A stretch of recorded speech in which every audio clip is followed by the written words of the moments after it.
죽음 앞에서 빛나는 믿음이라는 제목으로 우리 전도서 5번째 또 말씀을 함께 들어보기를 원합니다. 여러분, 우리 인생에서 무엇이 가장 확실한 것인지 생각해 보신 적 있으십니까? 우리 세상에는 불확실한 일들이 너무나 많습니다. 당장 내일 무슨 일이 일어날지, 또 우리 건강이 어떻게 될지, 또 우리 사회와 경제가 어떻게 변할지 아무도 모릅니다. 그러나 분명한 것이 있습니다. 바로 죽음이죠.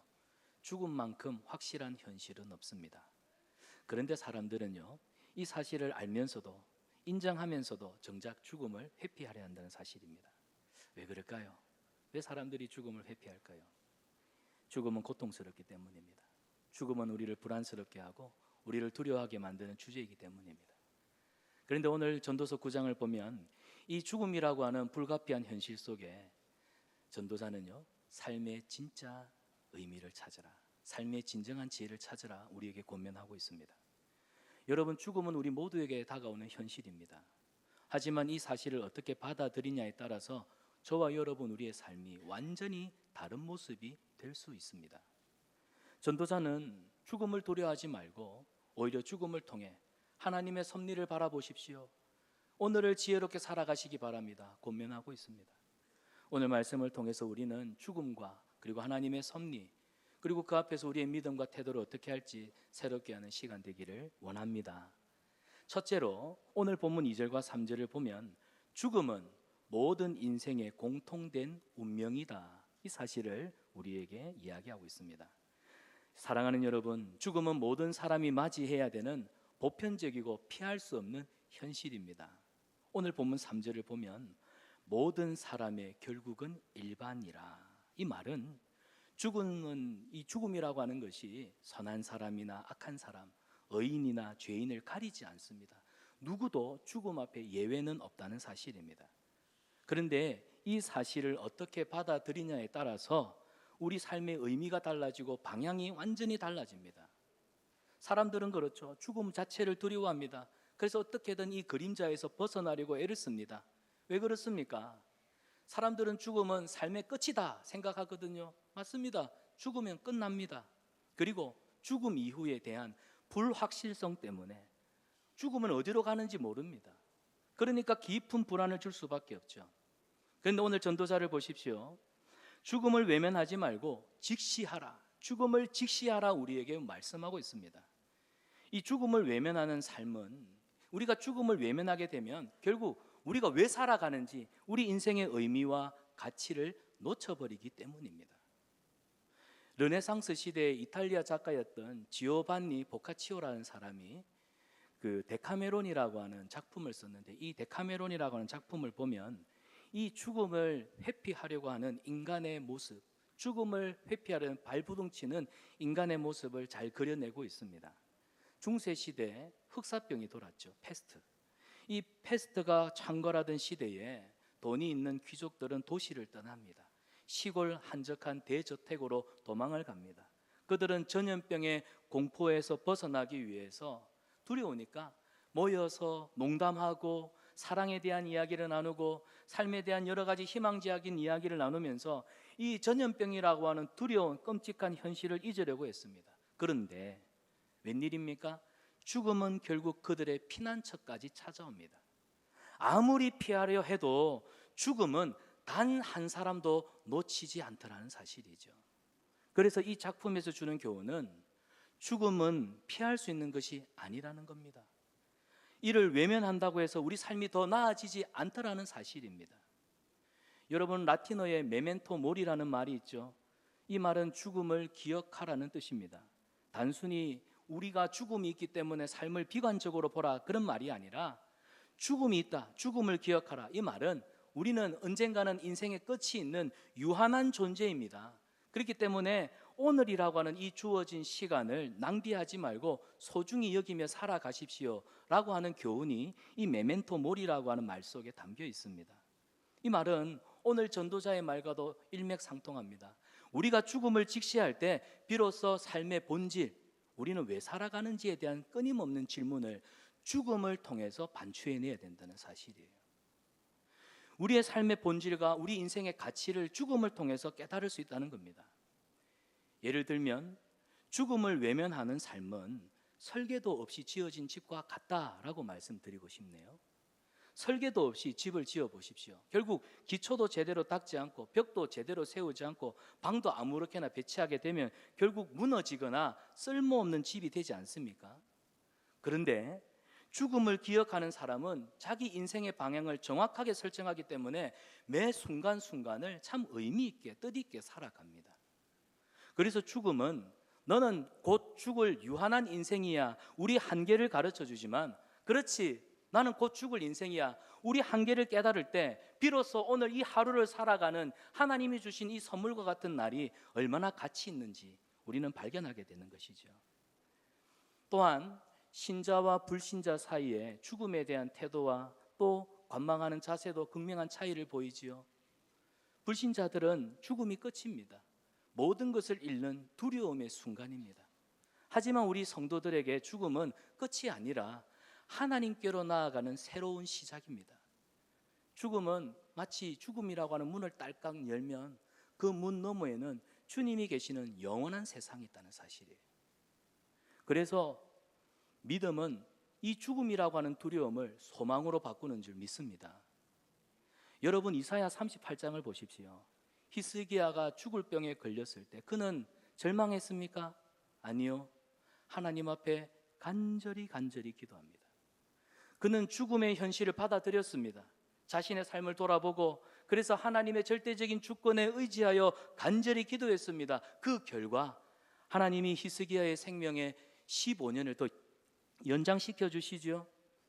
결국 히스기야의 죽음을 통해서 죽음을 직면할 때, 우리 성도들이 죽음을 직면할 때 하나님의 선하신 계획이 얼마나 아름답고 선한지, 그걸 신뢰하는 자들의 삶이 얼마나 복된지를 깨닫게 해주지 않습니까? 사랑하는 여러분, 우리가 죽음을 기억한다는 것은 단순히 철학적인 사색이 아닙니다. 죽음을 기억한다는 건 삶을 대하는 우리의 태도와 행동의 변화를 일으킨다는 사실. 죽음을 기억하는 사람은 오늘의 시간을 낭비하지 않습니다. 우리 현대인들은요, 웰빙을 중요하게 생각하지요. 웰빙. 하지만 전도자는 웰다잉, 어떻게 죽을 것인가. 여러분, 죽음을 기억할 때 우리는 시간의 가치를 깨닫고 우리 삶을 더 풍성하게 그리스도 안에서 가꾸어 갈 수 있음을 믿습니다. 따라서 죽음은 끝이 아니에요. 죽음은 오늘을 빛나게 하는 하나님의 섭리인 줄 믿습니다. 받아봅시다. 죽음은 내 삶을 빛나게 하는 하나님의 섭리이다. 이 말씀을 예수님이 요한복음 10장 10절에서 하셨습니다. 요한복음 10장 10절을 보면 내가 온 것은 양으로 생명을 얻게 하고, 예수님이 이 땅에 오신 이유가 뭐라고요? 우리로 하여금 영원한 생명을 얻게 하기 위함이요, 또 더 풍성하게 얻게 하려 하기 위함이라. 예수님이 자기 생명을 우리에게 주신, 오늘 우리가 예배를 끝나고 나면 이제 또 성찬식을 할 텐데, 예수님의 살과 피를 우리를 위해서 쏟으신 이유는 우리에게 이 풍성한 생명을 얻도록 하기 위해서. 그래서 예수님이 주신 풍성한 생명은 죽음을 기억하고 오늘을 열심히 살아갈 때 발견되는 은혜라는 사실입니다. 사랑하는 여러분, 죽음을 기억할 때 비로소 우리의 삶의 하루하루 그 순간순간이 어떤 의미인지를 우리는 깨닫게 됩니다. 그래서 죽음을 외면하거나 두려워하지 마십시오. 오히려 나에게 죽음이 있다, 나도 곧 죽음이 임할 것이다, 내 죽음을 기억하십시오. 죽음은 우리 모두의 공통된 운명이지만 믿음은 그 운명을 소망으로 바꿉니다. 소망으로 바꿉니다. 하나님이 주신 오늘을 누리십시오. 의미 있는 삶을 살아가는 저와 여러분 되시기를 축복합니다. 두 번째로 오늘 본문 1절에 이 삶과 죽음이 하나님의 손에 있다, 우리 하나님의 손에 우리의 생명이, 우리의 죽음이 있다 말씀합니다. 자, 본문 1절을 보면 의인들이나 지혜자들이나 그들의 행위나 모두 다 하나님의 손 안에 있으니. 받아봅시다. 모두 다 하나님 손 안에 있으니. 여러분, 우리의 삶도 우리의 죽음도 결국 하나님의 주권적인 통치와 다스림 안에 있다, 이 말씀입니다. 의로운 사람 의로운 사람대로, 지혜로운 자는 지혜로운 사람대로, 그의 모든 삶과 행위조차가 결국 하나님의 뜻 섭리 아래에 있다는 사실입니다. 우리 인간은요, 자기 삶을 통제할 수 없습니다. 자기 죽음도 통제하지 못하지요. 그런데 우리는 때때로 우리 인생을 스스로 설계하고 통제하려고 합니다. 그러나 잠언은 우리에게 말씀합니다. 사람이 마음으로 자기 길을 계획하려 할지라도 그 걸음걸음을 인도하시는 분은 여호와 하나님이시라. 성경은 우리 하나님의 절대적인 주권과 하나님의 섭리가 있음을 우리에게 기억하라. 그걸 인정하고 고백하며 살아라 말씀합니다. 결국 하나님의 주권 앞에서 뭐가 드러납니까? 그렇구나, 우리는 한계가 있구나, 하나님이 정하신 한계가 있구나. 그걸 넘어서면 결국 그거는 우리 삶을 스스로 망치는 것뿐이에요. 삶과 죽음이 하나님의 손안에 있음을 인정하는 이 믿음이야말로 우리를 겸손하게 만드는 줄 믿습니다. 여러분, 하나님의 주권을 믿고 섭리를 믿는 사람은 하나님 앞에 겸손합니다. 또한 그런 사람의 삶을 우리 하나님이 풍성하게 만드시는 줄 믿습니다. 성경의 예를 들어볼까요? 이방 여인 룻을 보십시오. 이 이방 여인 룻은 모압 사람입니다. 하나님을 알지 못하는 백성 중에 하나님의 백성, 그래서 이 나오미의 가정에 며느리로 시집 오지 않습니까? 그런데 어찌된 영문인지 이 이방 여인이 하나님을 섬기고 하나님을 신뢰하더라는 사실입니다. 그의 남편이 죽었습니다. 시댁 어른들이 다 죽고 말았습니다. 모압 땅에서 과부로 살아야 되는 고통과 상실 속에 살아야 했지만 룻을 보세요. 하나님을 신뢰하며 나오미 시어머니를 따라 이스라엘로 가지 않습니까? 자기 고향이 아니었어요. 그런 룻의 고백을 보시면 룻기 1장 16절입니다. 어머니의 백성이 나의 백성이 되고 어머니의 하나님이 나의 하나님이 되시리니. 이 어떤 고백이에요? 하나님의 주권과 하나님의 섭리를 자기 신앙 고백으로 고백하는 아름다운 선포 아닙니까? 룻의 믿음과 순종은 결국 그의 삶을, 그의 운명을 바꾸어버립니다. 하나님이 그의 신앙 고백을 귀하게 여기셔서 결국 보아스와 결혼하게 하시고 그 허리에서 다윗이 태어나고 그 다윗의 계통을 통하여 우리 주 예수 그리스도가 오시는 이 놀라운 축복을 이 모압 여인 룻이 누렸다는 사실입니다. 사랑하는 여러분, 우리가 룻기를 볼 때요, 저와 여러분 우리가 살아가는 삶이 때로는 절망스럽고 고통적이고 비극적으로 보일지라도 우리 하나님의 섭리 안에서는요, 모든 것이 아름답게 보이는 줄 믿습니다. 그래서 우리가 지난 전도서 두 번째 강해할 때 3장을 나누었죠. 하나님이 모든 때를 아름답게 만드셨다. 우리가 눈물을 흘릴 때도, 땀을 흘릴 때도, 애통하고 고통하는 그때도 하나님의 섭리를 따라서 아름답게 만드셨다는 사실. 사랑하는 여러분, 우리가 하나님의 주권을 인정할 때 우리의 노력은 단순한 수고를 뛰어넘습니다. 의미 있는 삶의 열매로 바꾸어 주시는 분이 하나님이십니다. 요셉을 보십시오. 형제들에게 미움받아서 노예로 팔려가고 억울하게 누명을 쓰고 감옥에 들어갔지만 모진 고난을 당하지 않았습니까? 하지만 요셉은 하나님의 선하신 계획을 믿었습니다. 하나님의 섭리를 믿고 인내했던 사람이에요. 나중에 그가 애굽의 국무총리가 되고 양식을 꾸러 온 형님들을 만났을 때 뭐라고 말합니까? 창세기 50장 20절을 보십시오. 우리 다 같이 한번 한 목소리를 읽어보겠습니다. 당신들은 나를 해하려 하였으나 하나님은 그것을 선으로 바꾸사.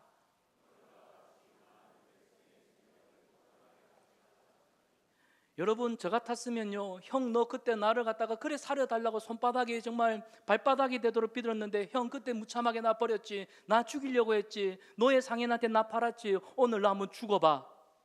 하나님 섭리고 뭐가 없어. 복수는 나의 것.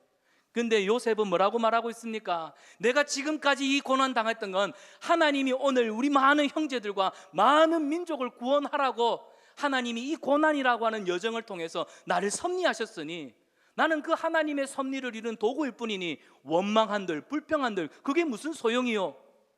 그래서 하나님의 섭리를 인정하니까 그 원수졌던 관계가 얼마나 아름답게 풀어갑니까? 사랑하는 여러분, 룻을 보십시오. 요셉을 보십시오.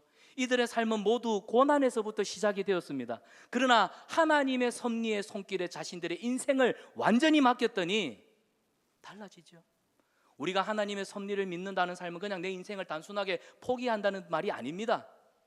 여러분, 그냥 생각 없이 그냥 포기하고 사세요, 그 말이 아닙니다. 하나님을 신뢰하겠다. 나는 매 순간에 하나님의 뜻, 하나님의 말씀, 하나님이 내 삶을 어떻게 인도하실지 나는 전적으로 하나님께 신뢰하겠다. 그 용기 있는 선택이 바로 하나님의 섭리를 인정하는 신앙입니다. 그래서 죽음에 대해서도요, 하나님의 섭리를 믿어야 합니다. 믿고 의지하면 절망과 같은, 고통과 같은 환경 속에서도 하늘로부터 내려오는 우리 주님이 주시는 평안, 여러분의 심령 가운데 넘치게 될 줄 믿습니다. 사랑하는 여러분, 하나님의 절대 주권을 믿는 것은 막연한 믿음 아닙니다. 예수 안 믿는 사람들은 그는 우리를 보고 무대포라고 하죠. 예수 믿는 사람들 참 무대포야라고 하지만 그들 눈에는 막연한 믿음이지만 아닙니다.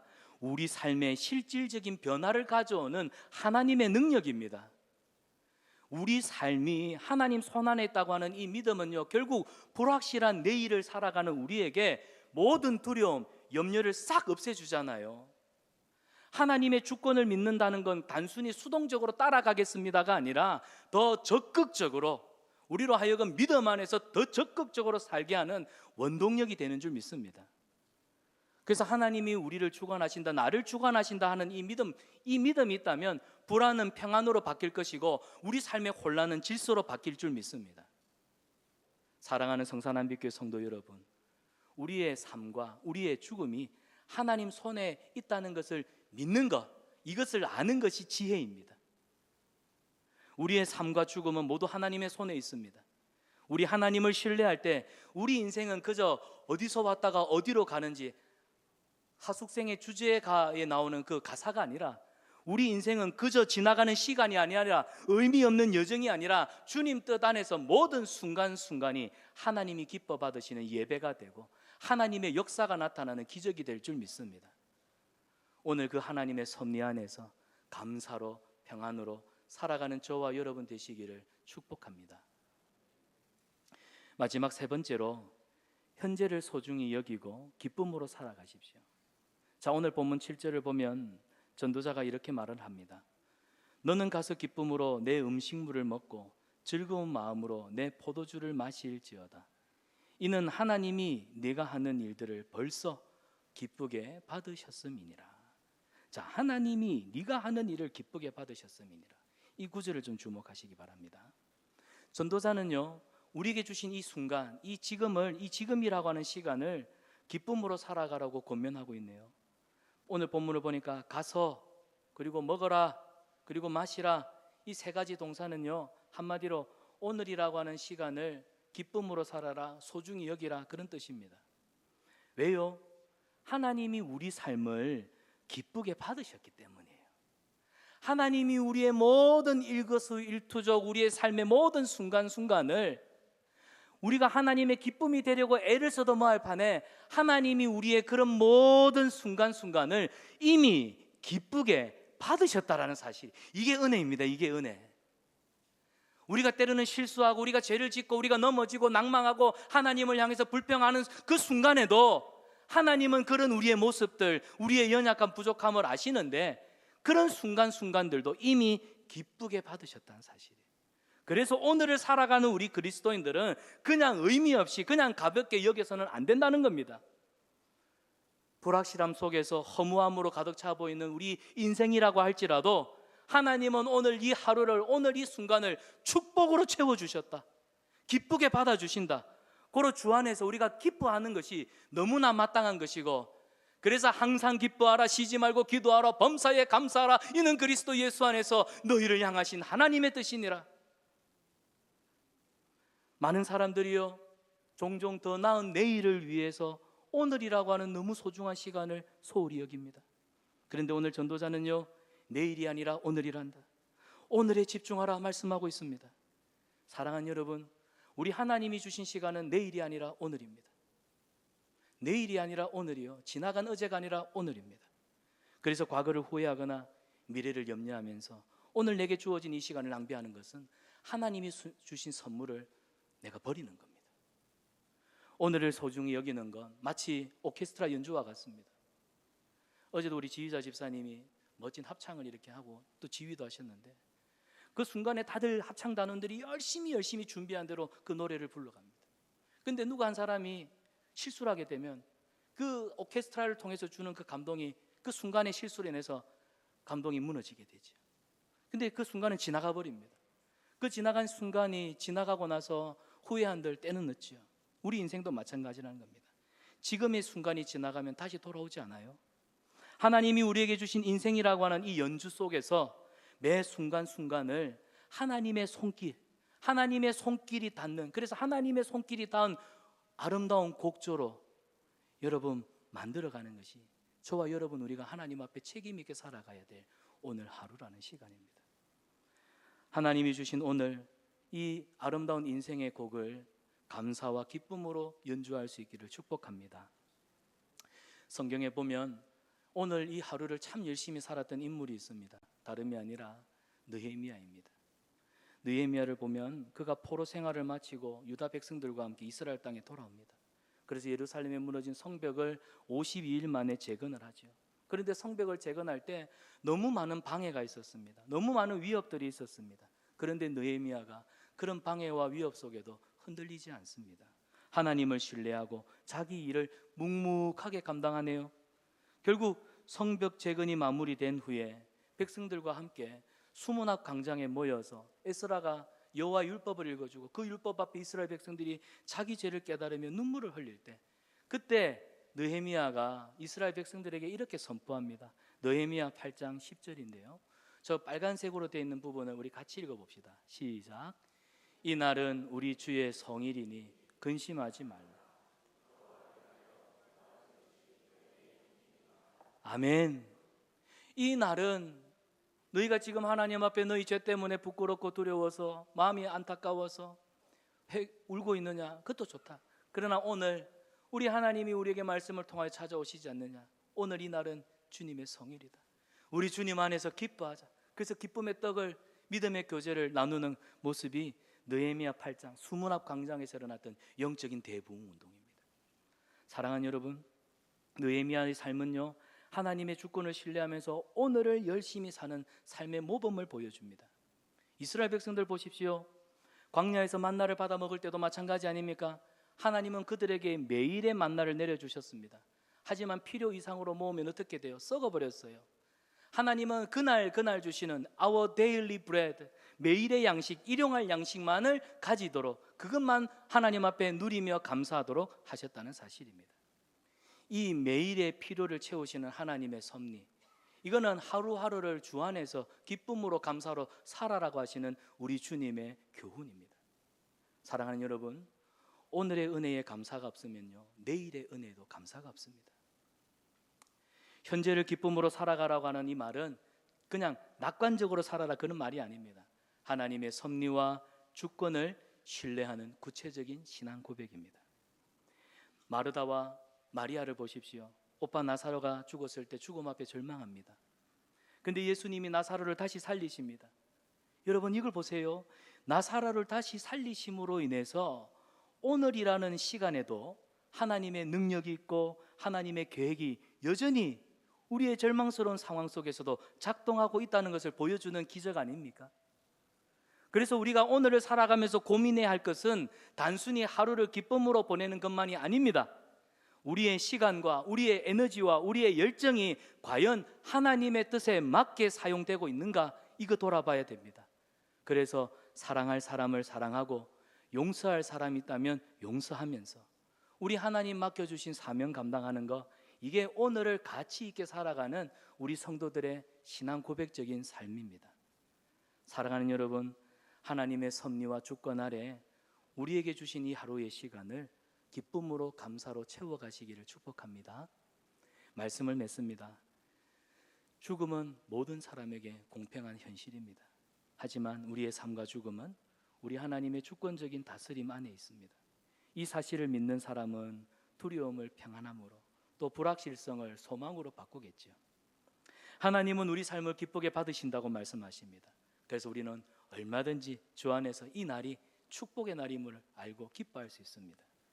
그러므로 오늘 이 하루 현재를 소중히 여기십시오. 감사와 기쁨으로 살아가십시오. 지나가는 시간은 다시 돌아오지 않습니다. 오늘이라고 하는 선물을 누리십시오. 하나님을 신뢰하십시오. 하나님의 섭리와 주권 안에 살아가는 저와 여러분, 우리 인생이 참 행복합니다. 오늘을 충실히 삶으로, 믿음으로 여러분의 삶에 주님 주시는 풍성한 열매로 채우시는 은혜가 있기를 주님의 이름으로 축원합니다. 기도하겠습니다. 사랑의 하나님,